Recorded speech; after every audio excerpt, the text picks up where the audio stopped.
Maria Sparks with Cork and Platter, and today we are making black olive and cream cheese sandwiches. The first thing that we do is select our bread. Bread is the foundation of any sandwich, and I feel like it makes or breaks a sandwich. So with our filling, we're going to use cream cheese. We need 3 ounces of cream cheese.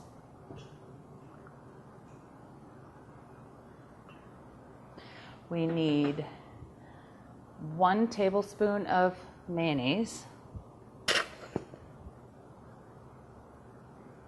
We need a dash of salt and pepper for taste. And I always believe in making sure that once you've done your filling, you should always taste it before you do anything else to it again, just to make sure that it has enough seasoning in it. So we spread the cream cheese filling all the way out to the edge on both sides. Then we've got our black chopped olives, and it doesn't have to be just black olives. You can mix it with some green olives with pimento, and that gives it a nice color too. These are our green olives. So I'm going to layer the black olives down first. So we've got our black olive layer, and then at this point you can add some other color like tomatoes or sun-dried tomatoes. We're going to keep it simple today and just do black olives, and we're going to add nuts. So got our little pine nuts. I've chopped them up, and we're going to sprinkle those on top of the olives to give you another layer. You can also add just fresh basil.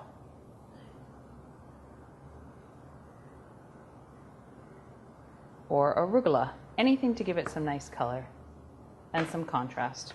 That's all I really love to see in a sandwich. When you slice a sandwich and it just has all these beautiful layers, it just makes you want to eat it. Okay, so when you're cutting a tea sandwich, it's really important to make these ahead of time. And that's great too, because when you're having a party, it's so much easier when you make everything ahead of time and then everything's ready. All you have to do is unwrap the plastic and serve your guests. So that's what we're going to do. We're going to put this on a sheet tray. We're going to put it into the fridge, and then we're going to pull it out in about an hour. We cut the crusts off already, and as you can see, it's nice and firm. Nothing's going to squish out. And all we have to do is cut whatever shape we like. I'm going to do triangles.